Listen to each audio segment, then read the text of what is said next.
Hi, and welcome to Your Brain on Learning, my very first podcast for this series, so it will be a bit rough. Hang in there with me.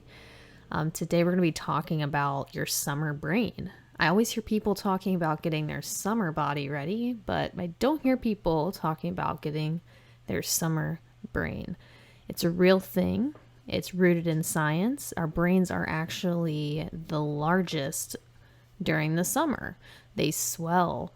And it may sound a little wild and a little gross, but this is actually great. You're drinking a lot of water, your brain is swelling, you are growing constantly, and summer has a really positive impact on your ability to retain new information. So we're going to be jumping into that a little bit today. Let's dive in.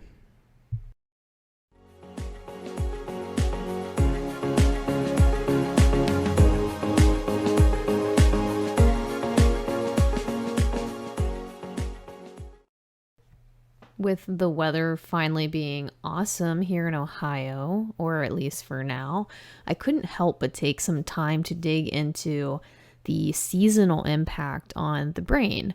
And what I found was highly encouraging that most of the summer months have a really great impact on your brain's development, your ability to create new memories, to retain information, and also to grow in new places. So if you're like me, you are constantly finding new ways to improve your body and get summer ready. I wish you could see the air quotes I'm doing right now. You can actually do this for your brain as well. So instead of a summer body, why not develop a healthy summer brain? So let's talk a little bit about your brain on exercise. I know the word exercise can be a bit of a turnoff for people. But this is actually a really great thing. So while your body can see positive changes due to eating healthier and, the obvious thing of taking that nice stroll in the evening, your mind can also benefit.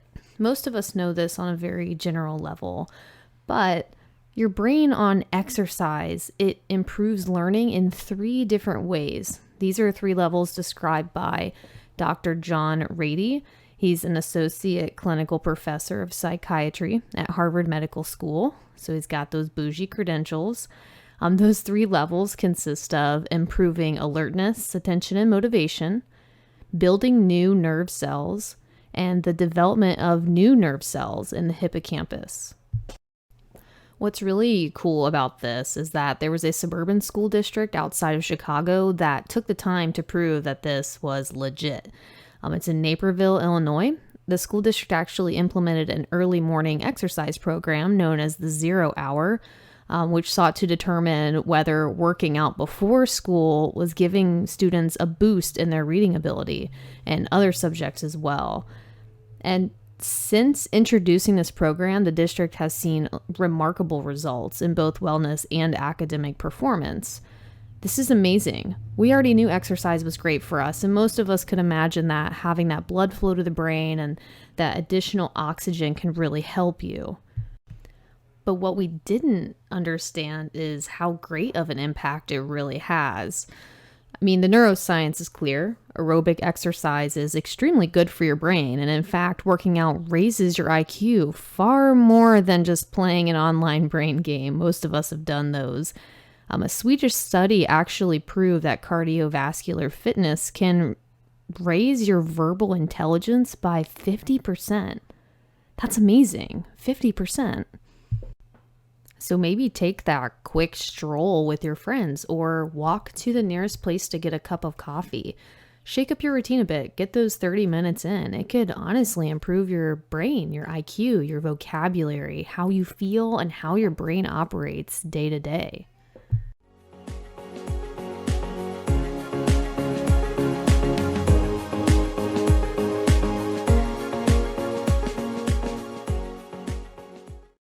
A quick shout out to one of our sponsors, Learn by Design LLC. They are the experts in cutting edge learning and adult learning theory. They will take what your organization does and turn it into incredible learning experiences that are not just for the employees, but for other individuals to take.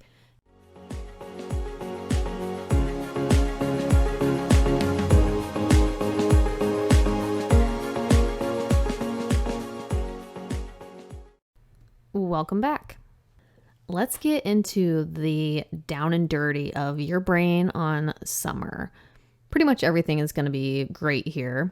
I love that.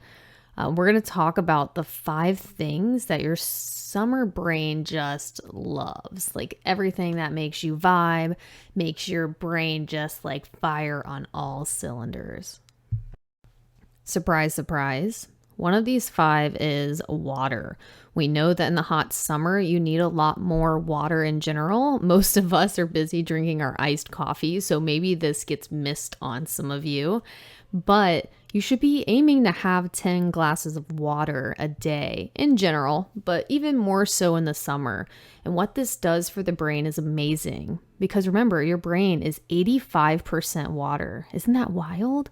So you can imagine that drinking more of it will help your brain. More specifically, it helps you learn better, helps you stay alert, you'll feel energetic, and you'll stay healthy. And really, we already talked about the second of the 5, which is exercising.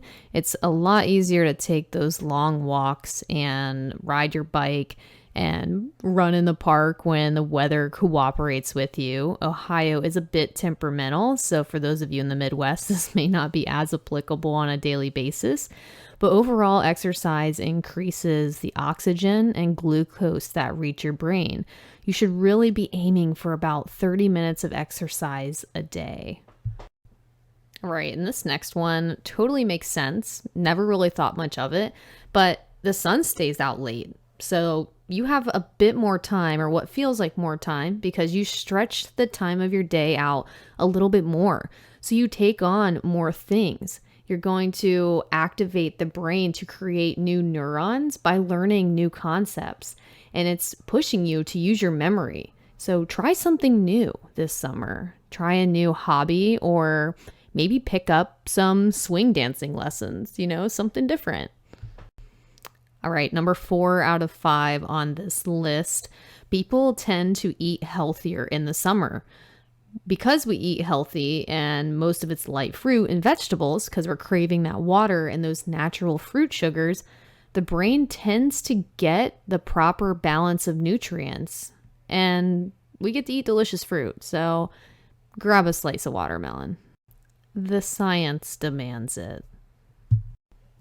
If you are a social butterfly like I am, in the summer we tend to socialize even more. Research has shown that establishing and maintaining strong social networks and support groups is really good for your health and happiness.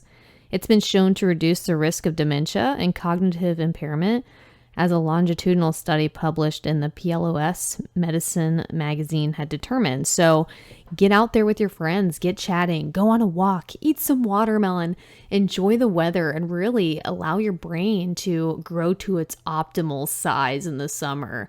And be sure to drink that water to support that 85% of your brain that is water. So of those 5, I'm curious if I can get some feedback on which one you really connected with.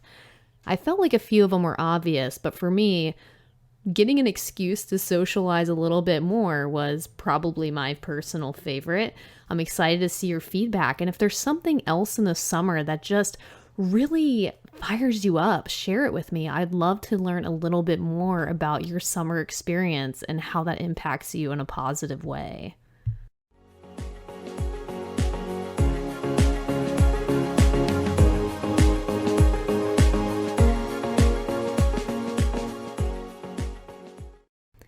I just wanted to plug a foundation that means a lot to me. It's called the Battle Buddy Foundation. It was founded by combat veterans. It is a nonprofit organization. They're dedicated to helping combat veterans transition back to civilian life while living with the effects of PTSD and traumatic brain injuries. It's a fantastic foundation. Please take a look at it. Donate if possible. Volunteer where you can. It goes to a great cause. Honestly, anything is appreciated. Even if you're just spreading the word, you never know who it may be impacting close to you.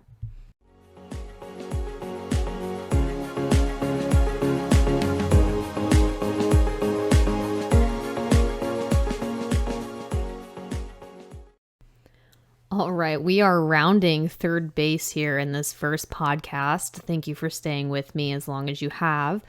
This last section is more generalized towards all the seasons and how seasonal change impacts the brain. While I personally feel that my attention and memory are bad all year round, it actually does fluctuate and change with the seasons. There was a really great article that was shared by Scientific American discussing how the brain function associated with attention actually peaks during the summer and it dips during the winter. I'm not really surprised. We already know that seasonal variations play a major role in the animal kingdom, whether it's reproduction, food availability, hibernation, and even fur color, just the same as our hair color may change in the summer. But whether this seasonality has a significant influence on humans has been a bit more of an open question as of the past 10 years or so. And what had happened was pretty amazing. As they were reviewing these MRIs, they saw that it was conclusively shown that cognition and the brain's means of cognition are in fact seasonal. In my opinion, this research is coming at a very amazing time in science where we are linking seasonality and mental health. People discuss seasonal depression a little bit more normally now. So if we can understand that the brain does, go through a waxing and waning period during different seasons, it will help people adapt their lifestyles to help support those areas where they may be deficient. So most notably in this research was that brain activity involved in sustained attention, especially in the thalamus, amygdala, and hippocampus, among some other regions, was highest in the summer and lowest in the winter. This pattern shifted by 3 months for brain activity associated with working memory. So that includes responses to the pulvinar and the insula, as well as the prefrontal and frontopolar regions of the brain. Basically, higher executive functioning that would allow for us to recall and manipulate information. This was a lot higher in the fall and lower in the spring. Pretty cool stuff, am I right? So to conclude this first podcast about your brain on learning and your brain on summer and your brain on all the seasons, I really want you to take some time to evaluate what makes you happy and what makes you feel good. Take those needed steps to ensure that you're taking care of your brain all year round. I cannot thank you enough for staying with me on this first podcast for your brain on learning. I really appreciate the support. Please do not hesitate to reach out to me on TikTok. I am at The Brain and Body. That is my username. I'm also on LinkedIn under Catherine Wincheck. I am happy to communicate with any of you outside of here, answer any questions. Also would love to get your feedback. I will be doing more podcasts in the future, and I look forward to seeing what we develop together. Take care and make good decisions.